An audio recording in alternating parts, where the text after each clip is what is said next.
یہ بڑی مرور زمانہ کے ساتھ ساتھ تطور اور تغیر زمانہ کے ساتھ ساتھ نئے الفاظ سامنے آتے چلے گئے. کمپیوٹر کے لیے آج سے مان لیجیے 100 سال پہلے کوئی لفظ نہیں تھا آپ کی لغت میں.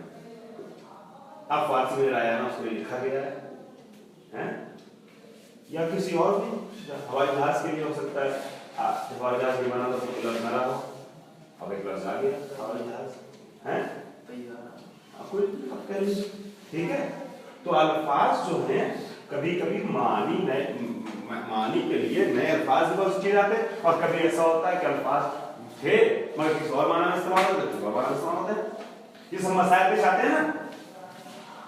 تو اب اگر آپ نے حدیث میں کچھ الفاظ استعمال ہوتے ہوئے دیکھے ہیں اور آپ تطور زمانہ کے ساتھ 1400 سال بعد اس لفظ کو دیکھ رہے ہیں, اب آپ دیکھ رہے ہیں کہ اس لفظ سے عموم عرب یہ معنی سمجھ رہے ہیں.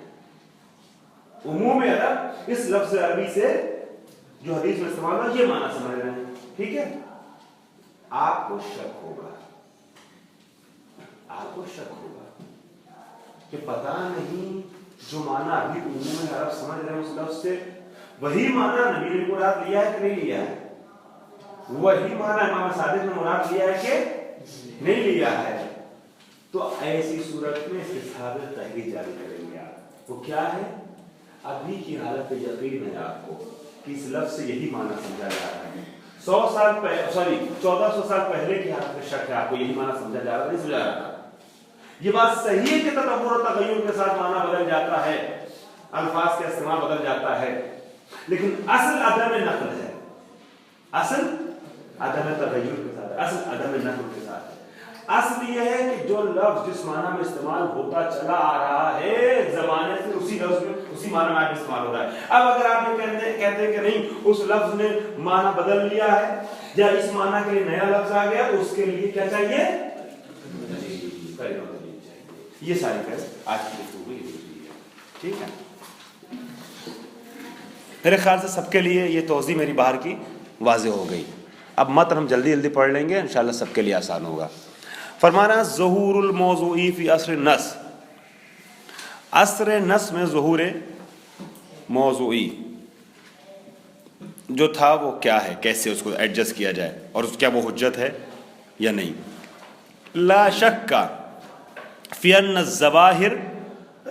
ظواہر اللغت والکلام تتطور و تتغیر علی مر الزمن. کلام ہے نا, کلیم اگر لکھا تب بھی چلے گا, نہیں تو کلام کر دیا. فی ان ظواہر اللغت والکلام تتطور و تتغیر. یہ مرور نہیں, مرور گزرنا وہی مادہ ہے.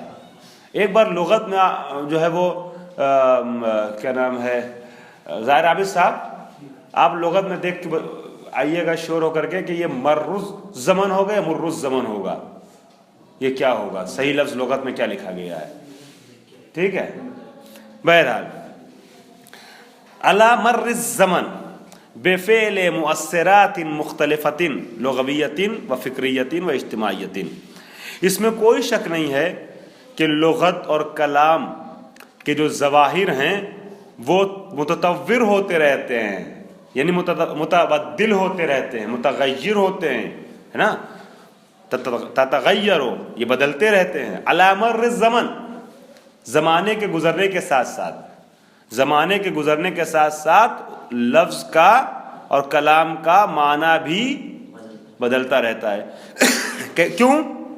بے فعل, یہ بے فعل اے بے سبب, فعل بمعنی سبب ہے, یہ کام نہیں ہے. بے فعل مؤثرات مختلفۃ لغویۃ و فکریۃ و اجتماعیۃ.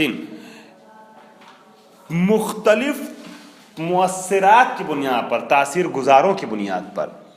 وہ تاثیر گزار جو ہوتا ہے مؤثر کبھی لغوی ہوتا ہے, کبھی فکری ہوتا ہے, کبھی اجتماعی ہوتا ہے. یعنی مؤثرات بدلتے رہتے ہیں, تاثیرات الگ الگ آتی رہتی ہیں سامنے, تو لفظ کا معنی بھی بدلتا رہتا ہے. ظواہر لفظ جو ہے وہ بدلتے رہتے ہیں حالات کی بنیاد پر. فقد یکون ما هو المعنى الظاہر فی عصر صدور الحدیث مخالفا للمعنى الظاهر في عصر السماع الذي يراد العمل فيه بذلك الحديث. ٹھیک ہے. بس کبھی کبھی ایسا ہوتا ہے کہ ایک لفظ کا معنی ظاہر عصر صدور میں جو ہوتا ہے وہ مخالف ہوتا ہے اس معنی ظاہر سے کہ جو عصر احسان. ٹھیک ہے. اس حدیث کے اعتبار سے جس زمانے میں عمل کرنا ہے نا, اس عصر استماع میں معنی کچھ اور سمجھا جا رہا ہے اور عصر تکلم میں کچھ اور تھا. وہ موضوع الحجیت. اب موضوع حجیت کیا ہے؟ موضوع حجیت یعنی ظہور جو ہے نا, ظہور حجت ہے, ظہور حجت ہے تو حجیت پائی جاتی ہے ظہور میں. اب اس حجیت کا موضوع کیا ہے, یعنی موضوع حجیت کا مطلب سمجھے, یعنی کون سا ظہور حجت ہے. موضوع حجیت کیا ہے؟ الظہور, یہ خبر ہے. موضوع الحجیت یہ مبتدا ہے, الظہور خبر ہے. وہ موضوع ظہور مت پڑھ دیجیے گا. وہ موضوع الحجیت الظہور فی عصر صدور الکلام. موضوع حجت کیا ہے, یعنی کون سا ظہور حجت بنے گا؟ جی, صدور کلام کے زمانے میں جو ہے جو ظاہر ہے وہ حجت بنے گا. لا فی عصر السماع المغایر لہ, نہ وہ عصر سماع کے جو ظہور وہ جو صدور کلام سے مغایر ہے نا. لأنها حجیت عقلائیت قائمت علی اساس حجیت الکشف والظہور الحالی. اس لیے کہ جو یہ کہا جاتا ہے ظہور حجت ہے, اس کا بیس کیا ہے, اس کی اساس کیا ہے, اس کی بنیاد کیا ہے, کیوں کہا جاتا ہے ظہور حجت ہے؟ اس لیے کہا جاتا ہے کہ ہر متکلم کا ظاہر حال یہ ہوتا ہے کہ لفظ کو معنی مستعمل معنی مفہوم میں استعمال کرتا ہے. ہر متکلم کا, ابھی صادق عابدی صاحب یا مجلس پڑھیں, ممبر سے کوئی لفظ استعمال کریں تو ظاہر حال متکلم کیا ہے, ممبر سے کسی لفظ کو کس معنی میں استعمال کریں گے, جو معنی مفہوم ہے آج, جو پبلک سنے اور سمجھے, ہے نا. نہیں سمجھے تو فائدہ کیا بولنے کا. تو ظاہر ظہور حالی ہر انسان کا, ہر متکلم کا کیا ہے کہ جس کو لوگ سمجھتے ہیں اس معنی میں استعمال کر لفظ کو, جس معنی کو لوگ سمجھتے ہیں بولے نا اسی معنی میں استعمال کرے. ٹھیک ہے. لأنها حجیت, اس لیے کہ جو حجیت ظہور ہے نا, یہ کون سی حجیت ہے؟ حجیت عقلائی ہے کہ قائمت علی اساس, جو قائم ہے کس بنیاد پر؟ علی اساس حجیت الکشف والظہور الحالی, جو قائم ہے کشف اور ظہور حالی کی حجیت پر. ہاں حیثیت, سوری میں غلط پڑھ گیا تھا یہاں پر, حجیت میں پڑھ گیا تھا, حیثیت الکشف. صحیح, احسنت. حیثیت الکشف و ظہور الحالی, جیسی حیثیت ہوگی, جیسی کیفیت ہوگی کس چیز کی؟ کشف اور ظہور حالی کی, اسی اعتبار سے وہ ظہور کلام سمجھا جائے گا, ہے نا. اب بولنے والا اس کا ظہور حال کیا ہے وہ خود آگے بتا رہے ہیں. ومن الواضح, فرما رہے ہیں کہ دیکھیے ظہور حالی کے اوپر ٹکا ہوا ہے ظہور متکلم, ظہور کلام, ظہور حالی کے اوپر ٹکا ہوا ظہور کلام, بلکہ ایسے کہ لکھتا صاحب ظہور حالی متکلم پر ٹکا ہوا ہے ظہور کلام. ہاں ٹھیک ہے. اب ظہور حال کیا ہے, متکلم کی کیا کنڈیشن ہوتی ہے, کیا کیفیت ہوتی ہے, کیا کس طریقے سے متکلم جو ہے وہ اپنے کو لے کے آگے بڑھتا ہے. ومن الواضح ان ظاہر حال المتکلم, واضح بات یہ ہے کہ ظاہر حال متکلم یہ ہے کیا؟ ارادتو, معنی یہ خبر ہے انا کی, ان ظاہر حال المتکلم ارادتو ما هو المعنى الظاہر فعلا فی زمان صدور الکلام منہ. ظاہر حال ہر متکلم یہ ہوتا ہے کہ ایک لفظ کو اس معنی میں استعمال کرتا ہے کہ جو اس زمانے میں احسان رائج سمجھا جا رہا ہے. ٹھیک ہے. وعلیہ, پس اب جب یہ بات سمجھ میں آ گئی نا کہ ظاہر حال متکلم یہ ہے کہ ہر لفظ کو اس معنی میں استعمال کرتا ہے کہ جو اس زمانے میں سمجھا جا رہا ہے. اب ہم حدیث کے معنی کو کیسے سمجھیں؟ ایک دو مقدمے ہیں اور سنیے. فنحن بالتبادل نثبت, بطریق العین کی بات گزر چکی ہے، طریق عنی سمجھا چکے ہیں، یہ شارٹ میں مختصراً انہوں نے ایک اشارہ کیا ہے کس طریقے سے. فرما رہے ہیں کہ فنحن، بریکٹ چھوڑ دیے گا طریق ان والا، فنحن بالتبادر نثبت، بس ہم تبادر کے ذریعے سے ثابت کرتے ہیں کیا؟ ظہور ذاتی. پہلے بتا چکے ہیں کہ قد یقال، کبھی ظہور ذاتی کو تبادر یا انسباق بھی کہا جاتا ہے، تو ہم تبادر کے ذریعے یا انسباق کے ذریعے سے کاہے کو سمجھے؟ ظہور ذاتی سمجھے. فبالظہور الذاتی، ظہور ذاتی سے بھی ایک ظہور کو سمجھے تھے، یاد ہے؟ ظہور موضوعی کو سمجھے تھے، مگر کون سا ظہور موضوعی؟ اب ظہور موضوعی دو ہو گئے. وبالظہور الذاتی نثبت الظہور الموضوعی فی اصل السماع. آج کہ آپ کے ظہور ذاتی سے ہم جس ظہور تک پہنچ رہے ہیں وہ کون سا ظہور ہے؟ ظہور موضوعی ہے، اصل سماع ہے. آپ کیا جانیے کہ نبی کے زمانے میں جو ہوتا تھا وہ اپنے ذہن میں لائیے گا. بھئی آپ آج کے زمانے کے انسان ہیں نا. ہم یہ کہتے ہیں کہ عام طور پہ انسان جو ہے وہ اپنے ذہن میں اگر کوئی لفظ کا معنی سمجھتا ہے تو وہی معنی سمجھتا ہے کہ جو عموم سمجھتے ہیں، یعنی جو ظہور موضوعی معنی چھپا ہوتا ہے وہی ظہور ذاتی میں چھپا ہوتا ہے عام طور پہ. لیکن سوال یہ کہ فیض صاحب 15ویں صدی ہجری میں زندگی گزار رہے ہیں، ان کے ذہن میں اگر کوئی معنی آئے گا جو کہتے ہیں کہ وہ پہلی صدی ہجری کا آئے گا، 14 صدی پیچھے نہیں آئی ہے، زمانے کے 7 سال چل رہے ہیں نا. تو کون سے ظہور موضوعی سے تطابق کرے گا ان کا ظہور ذاتی؟ ظہور موضوعی عصر حاضر، عصر سماع. ٹھیک ہے، عصر سماع سے مراد یہ کہ جب حدیث بیان کی جائے، جب آپ سن رہے ہوں، اس میں آ جائے گا عصر قرات بھی، یعنی جب آپ پڑھ رہے ہیں حدیث. ٹھیک ہے. اب آئیے وَيَبْقَى لَيْنَا، تو ابھی تک یہ بات سمجھ میں آئی کہ ظہور تبادر کے ذریعے، پہلی بات تبادر کے ذریعے سے ہم نے ظہور ذاتی کو سمجھا. ظہور ذاتی کی تطبیق ہم نے ظہور موضوعی پہ دی، مگر وہ والے ظہور موضوعی پہ جو عصر سماع میں ہے، عصر حاضر میں ہے. ابھی ایک مرحلہ بچا ہے، وہ کیا ہے کہ ہم اس کی تطبیق ظہور موضوعی عصر تکلم یا عصر صدور پہ کیسے اس کی تطبیق کرائیں. وَيَبْقَى عَلَيْنَا أَن نُثْبِتَ، اور ہمارا اصل موضوع بحث تو وہی ہے نا، ہماری اصل گفتگو تو اسی ظہور کے بارے میں ہوگی، کیونکہ ہمیں کیا نام ہے ہاں حجت جو بنانا ہے وہ کس کے قول کو بنانا ہے؟ معصوم کے قول کو بنانا ہے. وَيَبْقَى عَلَيْنَا أَن نُثْبِتَ، اب ہمارے لیے ایک بات باقی رہ گئی ہے، وہ کیا ہے کہ ان نثبت ان الظہور الموضوعی فی عصر السماع مطابق للظہور الموضوعی فی عصر الکلام الذی ہوا موضوع الحجیت، کہ ہم ثابت کریں کہ وہ ظہور جو آج سمجھا جا رہا ہے یہ مطابق ہے اس ظہور کے جو نبی کے زمانے میں سمجھا جا رہا تھا. یعنی ہم یہ اس بات کو ثابت کریں کہ نبی کی حدیث سے جو معنی آج ہم سمجھ رہے ہیں وہی معنی نبی کے زمانے میں سمجھا جاتا تھا، اسے ثابت کرنا ہے. ٹھیک ہے. فرماتے ہیں وَهَذَا مَا نُثْبِتُهُ بِأَصْلٍ عُقْلَائی، آپ کیسے سمجھے ثابت کریں گے کہ اس لفظ سے جو معنی آج عرب سمجھ رہا ہے کل کا بھی عرب وہی سمجھ رہا تھا. وَهَذَا مَا نُثْبِتُهُ بِأَصْلٍ عُقْلَائی، یہ وہ چیز ہے جس کو ہم ثابت کرتے ہیں اصل عقلائی کے ذریعے سے، اصل شرعی کے ذریعے نہیں، اصل عقلائی کے ذریعے سے. یطلق علیہ اصالت عدم النقل، جس کے اوپر اطلاق کیا جاتا ہے کس عنوان کا؟ اصالت عدم نقل کا، جو میں خارج سے آپ کے سامنے پیش کر چکا ہوں. وقد نسمیہ باصالت الثبات فی اللغت، اس کا دوسرا نام کیا ہے؟ اصالت الثبات فی اللغت. اصل عدم نقل بھی اسے کہہ سکتے ہیں آپ، اصل ثبات بھی کہہ سکتے ہیں، ثبات فی اللغت بھی کہہ سکتے ہیں. ٹھیک ہے.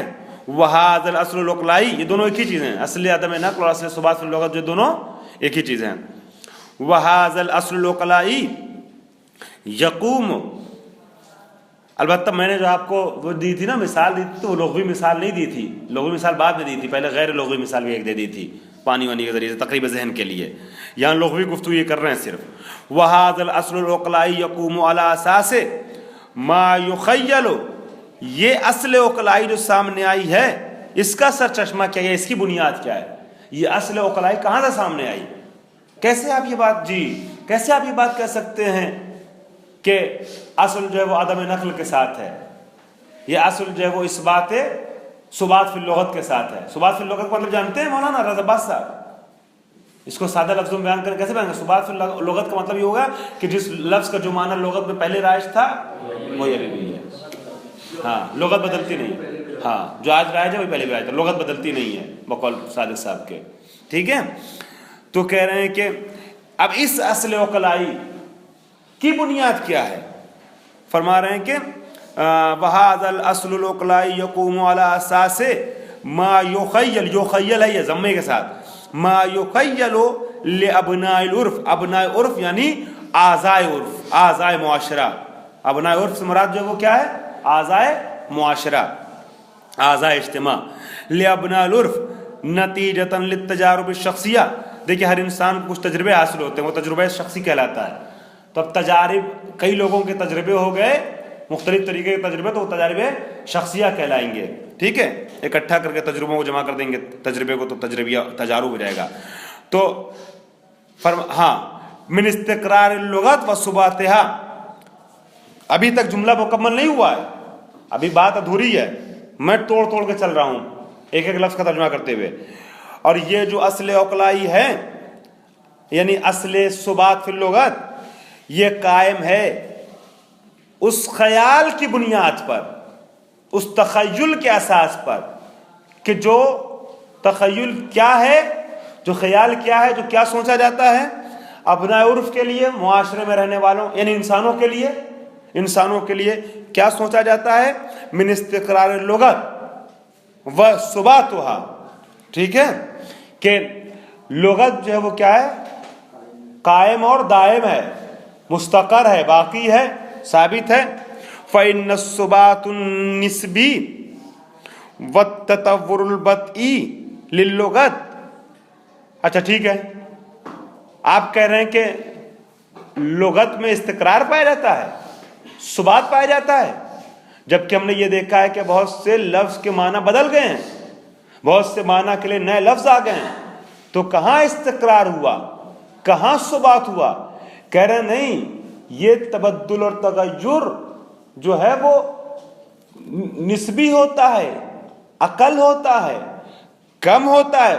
بطی مطلب جانتے ہیں کون؟ سست، بہت دھیرے یہ تغیر ہوتا ہے. ٹھیک ہے، اگر 10,000 لفظ تھے تو 100 سال میں 10,000 لفظ میں سے 10 لفظ کا معنی بدلتا ہے، بس 10,000 میں سے 10 کا، یعنی 1% سے بھی کم کا تغیر پیش آتا ہے. ٹھیک ہے، تب اس 0.1% کے تغیر کی بنیاد پر، یعنی 1% کا بھی کیا کون سا حصہ ہو رہا ہے؟ 100واں یا 10واں؟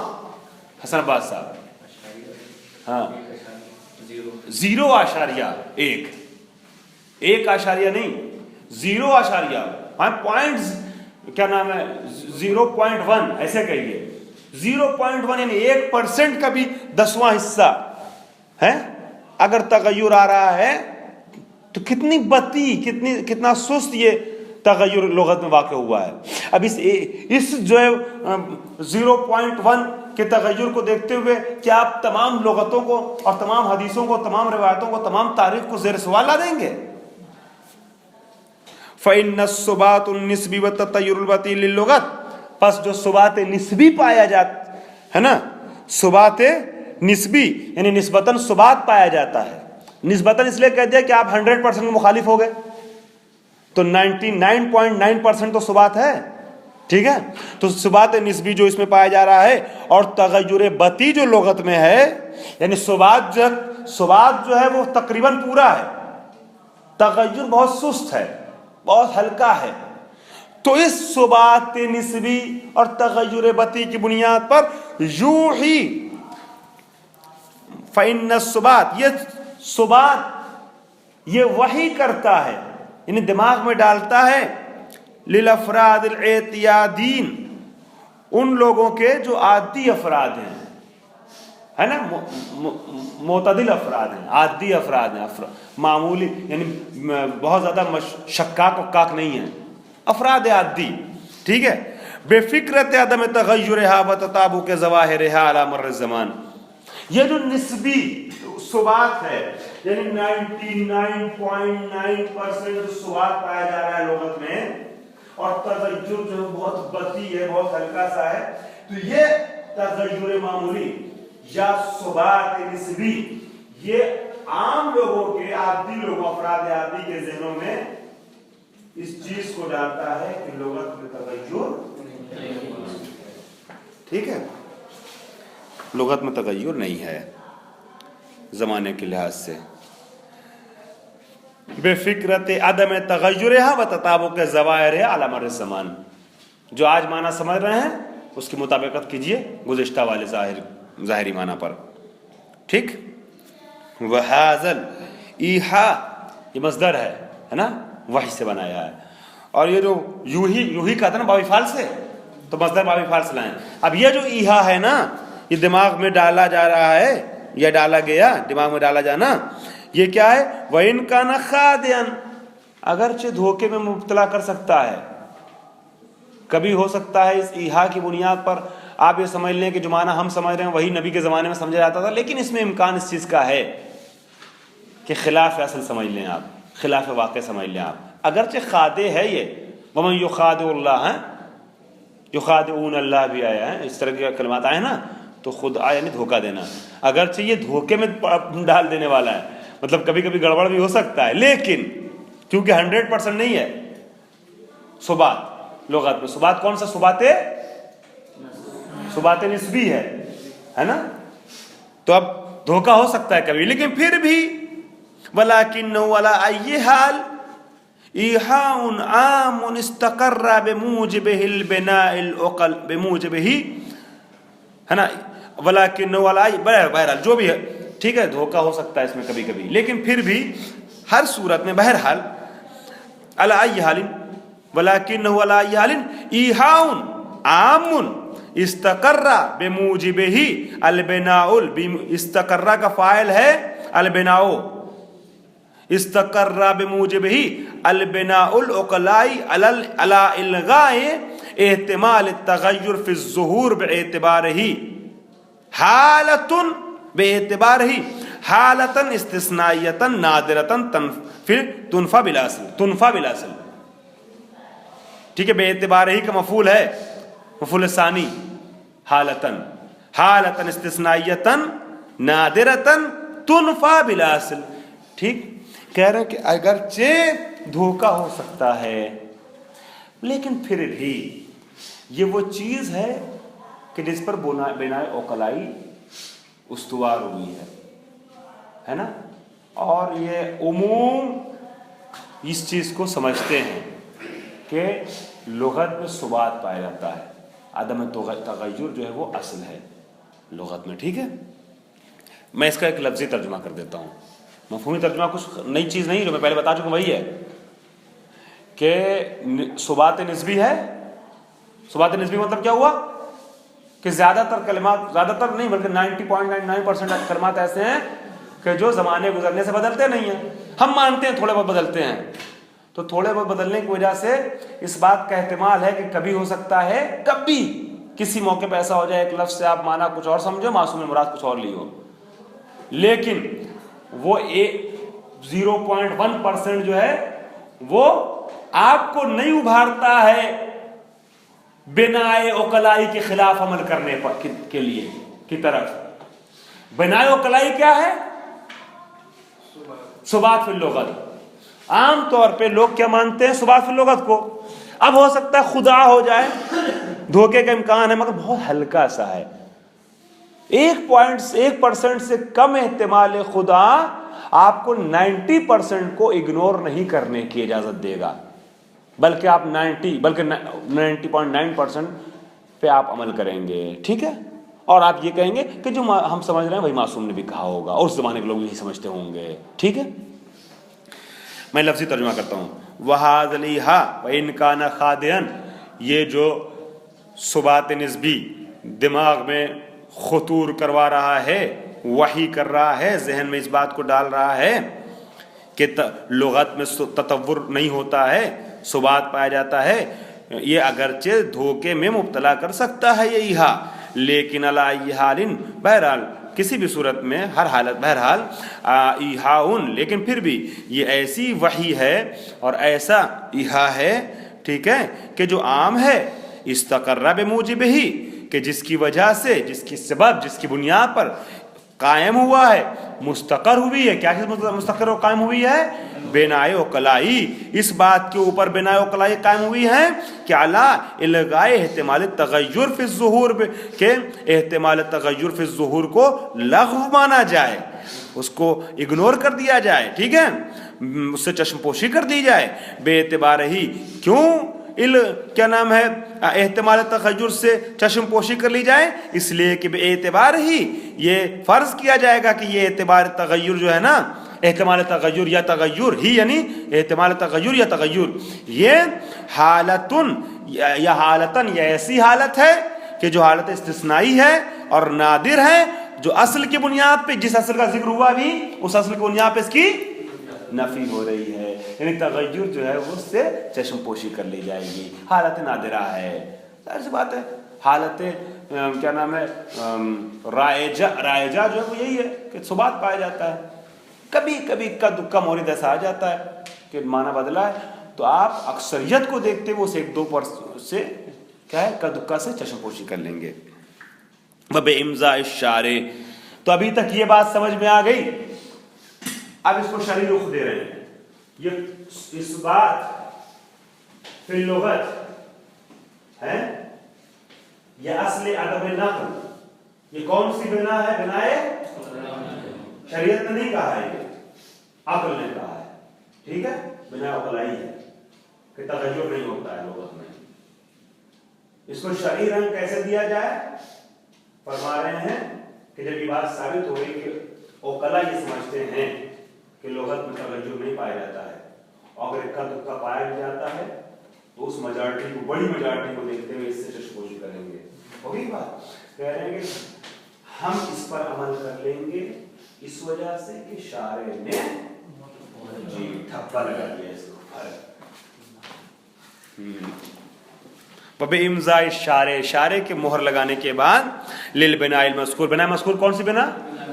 جی بنا وکلائی مذکور، نسبہ تو ہم ثابت کریں گے شرعی طور پہ بھی، شرعیتاً از ہے سے، یہ شرعیتاً تمیز ہے، نسبہ تو شرعیتاً ہے نا، شرعیتہ اس حالت مت پڑھیے گا، شرعیتاً تمیز ہے، نسبہ تو ہم ثابت کریں کس جہت سے؟ شرعی اعتبار سے، شرعی جہت سے. کس مفعول کیا نسبتوں کا؟ اصالۃ عدم النقل، اصالۃ عدم النقل کو، اور اصالۃ الثبات، ٹھیک. ولا یعنی الامضاء.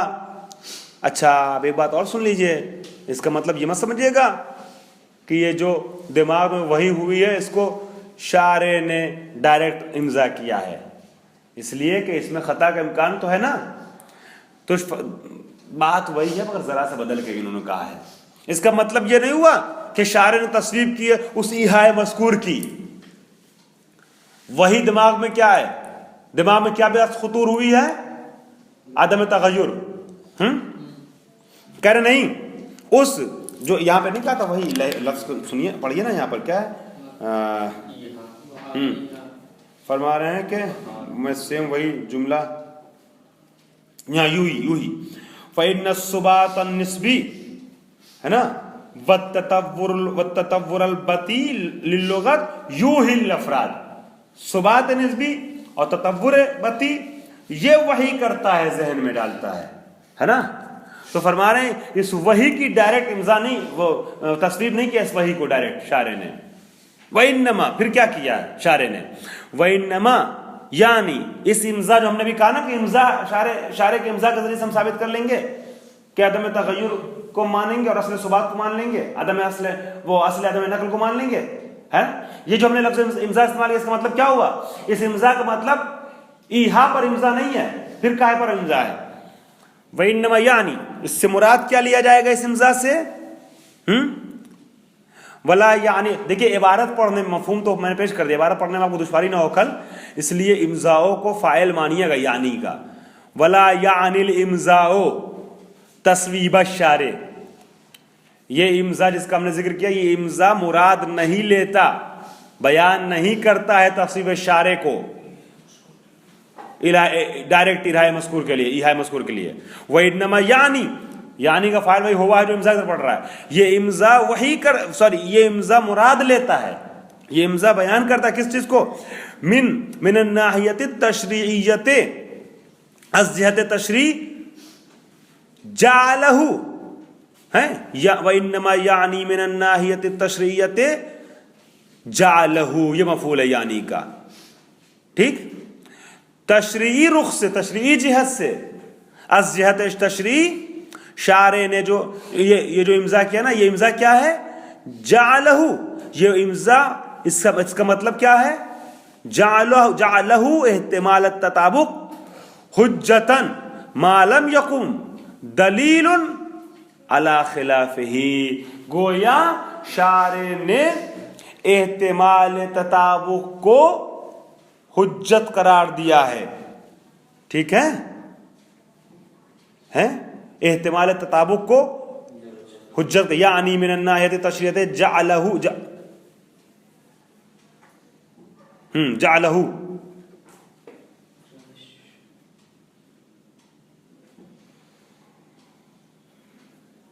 ایک منٹ رکیے, فنی اعتبار سے اس کو دیکھنا چاہ رہے ہیں. مفہوم واضح ہے, مفہوم واضح ہے کہ شارع نے جو ہے وہ اس تطابق کی بنیاد پہ, احتمال تطابق کی بنیاد پر جو ہے یہ بات کہی ہے, اور یہ بھی اس شرط کے ساتھ کہ جب تک اس کے خلاف دلیل قائم نہ ہو جائے. چونکہ معمولاً ہوتا کیا ہے, آج کے زمانے میں جو معنی سمجھا جا رہا ہے وہی پہلے کے زمانے میں سمجھا جاتا تھا. تو آج کے زمانے کے ظہور کو تطبیق دیں گے اصل تکلم کے ظہور پر, ہے نا. اس احتمال تطابق کی بنیاد پر شارع نے امضا کیا ہے, یہ ہوگی بات. لیکن اب لغوی اعتبار, وہ نحوی اعتبار سے دیکھ رہے ہیں کہ اس کو کیا پڑھیں. وَإِنَّمَا یعنی من الناحیت التشریعیت جعلہ احتمال تطابق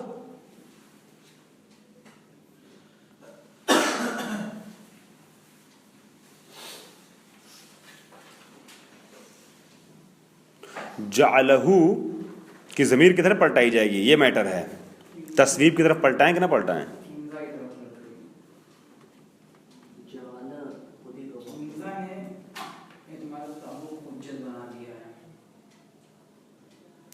تو پھر امضا جو ہے وہ فاعل بھی ہے یعنی کا نا.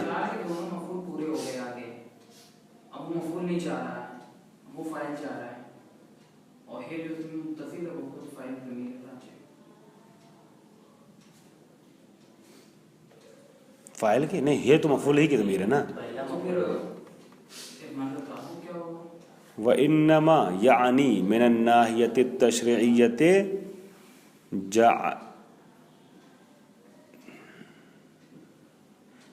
یعنی کا مفعول بھی تو ڈھونڈنا ہے نا. یعنی اسی لیے ہم اس کو جعلہ نہیں پڑھ رہے ہیں, فعل نہیں پڑھ رہے ہیں, اس کو مصدر پڑھ رہے ہیں. جعلہ مصدر پڑھ رہے ہیں تاکہ مفعول بن جائے یعنی کا. چونکہ اوپر والے جملے میں دیکھیے یعنی کا فاعل جو امضا بنا ہے نا,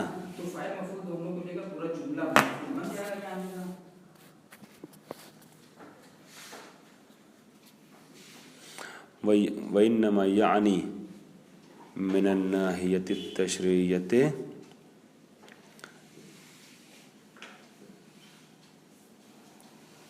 جعلہ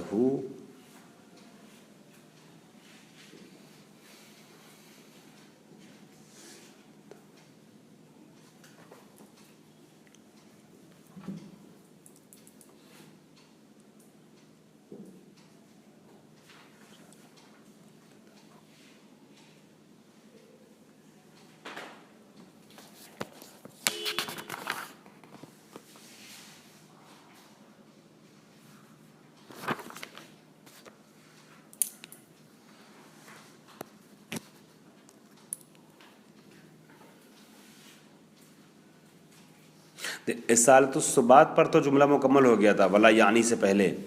ولا یعنی سے نیا جملہ شروع ہوا, ایک نئی بات کہی کہ شارع نے امضا کیا ہے اس اصالۃ الثبات کو, ہے نا, اصالت عدم نقل کو یا اصالت الثبات کو ہم اگر سمجھیں گے تو امضاء شارع کے ذریعے سمجھیں گے. گویا شارع نے امضا کر دیا ہے. پھر اب فرما رہے ہیں اس امضا کا مطلب کیا ہے. ولا یعنی الامضاء ولا یعنی الامضاء تصویب الشارع للإلحاء، اور یہ امضا جو ہے قرار نہیں دیتا ہے یا مراد نہیں لیتا ہے تصویب شارع للإلحاء مذکور کو، وإنما یعنی یہ امضاء شارع مراد لیتا ہے من الناحیۃ تشریع طرف سے جعلہ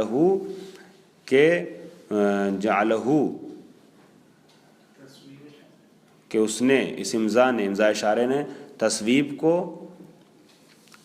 تصویب مجھے صحیح لگ رہا ہے یعنی ظاہری لحاظ سے، مگر معنی ڈھنگ کا ہو پا رہا ہے، تصویب ہوا تھا مگر معنی نہیں صحیح مطلب معنی سیٹ ہو رہا ہے مگر یہ کہ سج نہیں رہا ہے سج نہیں پا رہا ہے معنی، ورنہ مجھے بھی وہی لگ رہا ہے جو آپ فرما رہے ہیں تصویب۔ ایک بار پھر کر کے دیکھتے ہیں، یعنی من الناحیۃ التشریعیۃ جعلہ، یا امضا مراد لیتا ہے نا تشریعی اعتبار سے، جعلہ کہ وہ کس چیز کو مراد لیتا ہے؟ تصویب شارع کو، جعلہ احتمال کہ تطویب کہ مراد لیتا ہے کہ تصویب شارع جو ہے وہ احتمال تطابق پر ہے، جعلہ احتمال تطابق،